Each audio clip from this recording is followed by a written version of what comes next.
That's it. Okay. So good. Nice.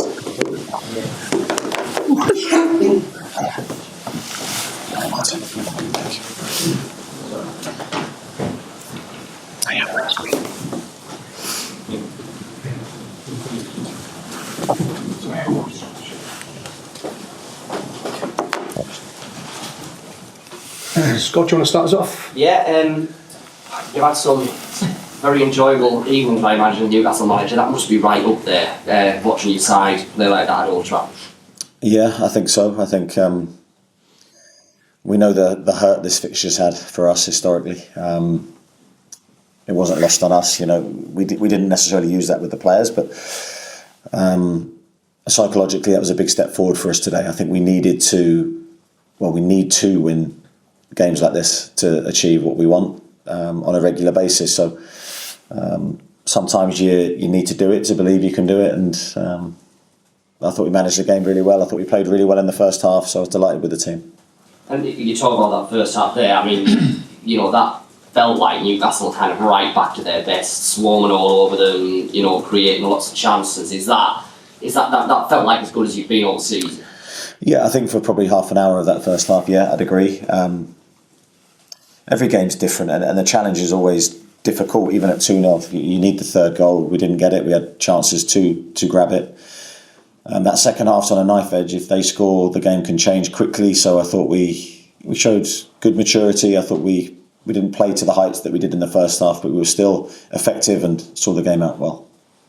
And you, how pleased are you with the way? I mean, yeah, we can pick a lot of individuals out of that, but your kind of star players, your big name players, Isak, Bruno, Tonali, Anthony, the way they've played in this last month. They've all taken their individual levels up, and clearly that's collectively helped the team.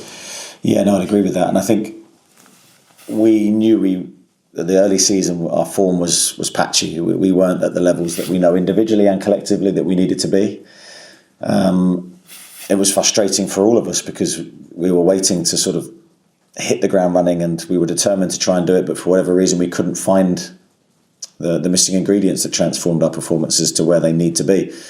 We still picked up points, valuable points, but I think now we're seeing in the last group of games the team return to the level that we know we can be. And now the challenge is to try and stay there, which is, of course, very difficult to do. And those players that you mentioned have performed really well lately. I think they all perform well today. And they're so important to us because they can really make the difference. Okay, we'll go right up the back and then to Jordan. Eddie, you've obviously got a very dynamic, powerful midfield trio there. When you saw United playing so Casemiro and Eriksen, obviously been great players historically, but maybe not quite the legs that they've got in the past, did you feel that was an area of the pitch you could really dominate and hurt them tonight? I think from our perspective, we of course we looked and analysed Manchester United. I think you have to. Tactically, they give you a problem. Those two players that you mentioned are very, very good technically, so I think the big thing for us was to try and minimise their effect on the game in that sense, try and make it difficult for them to build their rhythm in the game and find the passes that we know could have hurt our backline. Thought our midfield did a really good job early in the game of doing that, and we believe in those three players and the control that they can give us, and I thought they all played their part in giving us the ball and helping us with some of the attacks that we made in the first half. But in terms of Manchester United, you know that they were always in the game, and one goal in that second half for them could have changed it, and that's why I was really pleased with how we defended all through the match.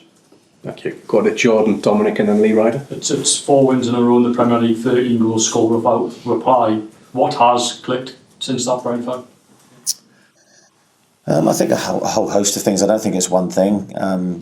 But even the Brentford game we lost because we conceded some really poor goals. Some of our general play was pretty good that day, and we did look like scoring. So I think that part of our game has gradually come back. But the defensive side was probably the hallmark of our Champions League season. The way we defended, the number of clean sheets we got. It's great to see us return to those solid-looking performances where we're not giving a lot away at the moment. Martin's not had a lot to do. He's distributed the ball really, really well, but goalkeeping-wise, because of how we've defended, even today I can picture ourselves flying in front of block shots at the end of the game. Really, really pleased with that aspect of our play. And I think the big disappointment tonight probably Fabian's late yellow card and how frustrating was that came so late on in the game. Yeah, and the coincidence is he's going to miss 2 games, of course, because of the Carabao Cup game as well. So it's a big blow for us and for him that we're going to have to change our back line because it's been so stable for us in the middle of the pitch. And in fact, Dan have built up a really good partnership, but that will give an opportunity to someone else, and hopefully the team won't be adversely affected. Dominic?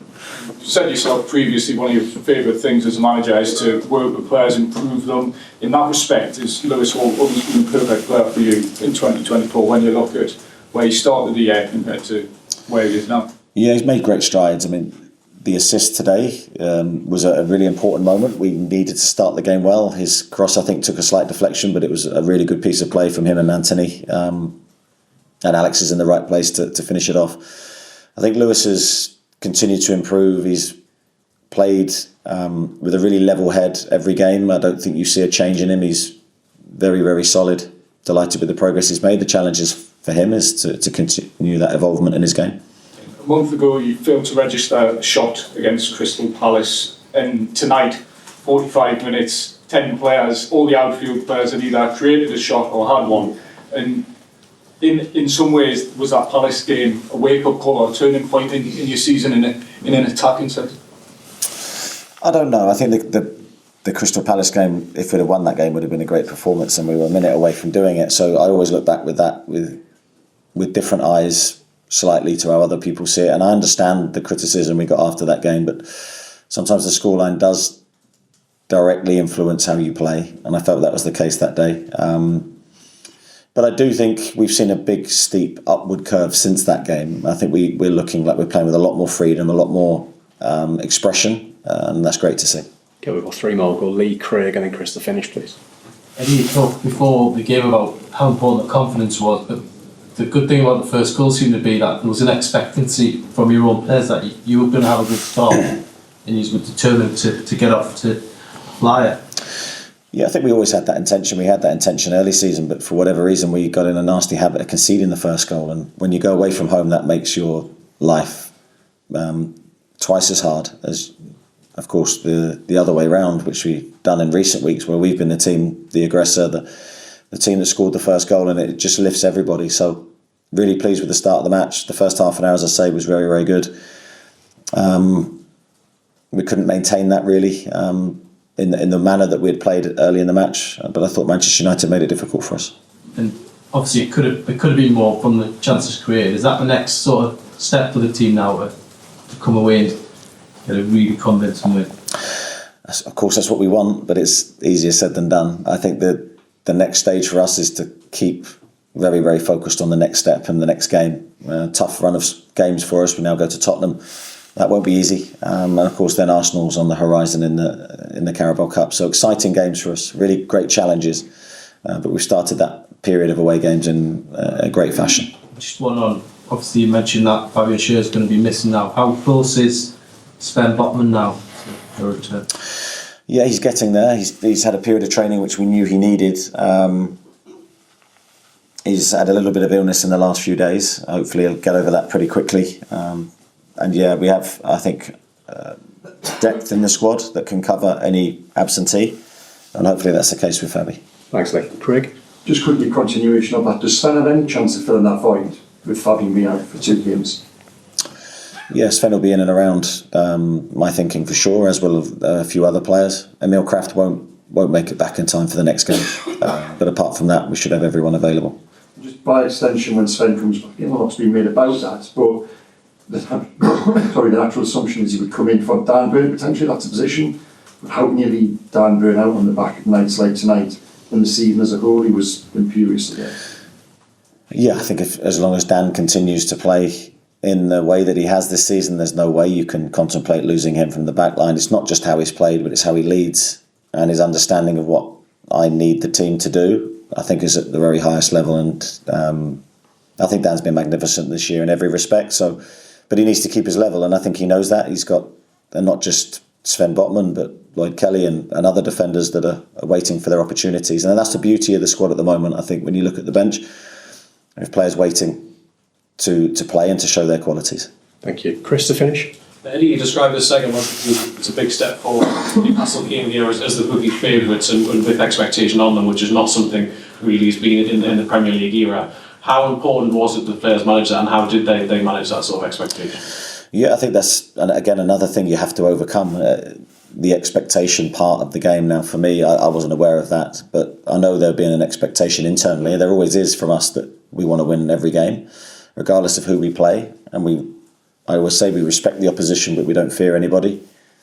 But then actually stepping forward and delivering the performances under pressure in the environment isn't always easy. So I do think it's a big step forward today. But we need to do it again in two other grounds very similar to today's, in Tottenham and Arsenal in our next 2 games. Well, you've reached the mid part of the season and you're up to 5th in the Premier League in the Carabao Cup semi-final. It's been a bit of a roller coaster 2024, testing at times, as you said earlier this season. How would you assess the first half of this campaign so far? Yeah, pretty good. I think you learn all the time. I always say that I'm forever learning, week in, week out. The Premier League demands that of you. You can never stand still. The game changes from week to week. Things you think you've got mastery of 1 minute, you don't have the next, and that's down to the league and the analysis involved. So for me, it's always about hard work, processes. I've really enjoyed this season, although it's been a difficult challenge at times. We look good at the moment. We have to continue our focus and not get carried away. Okay, thank you everyone. Thank you. Thank you. Thanks a lot.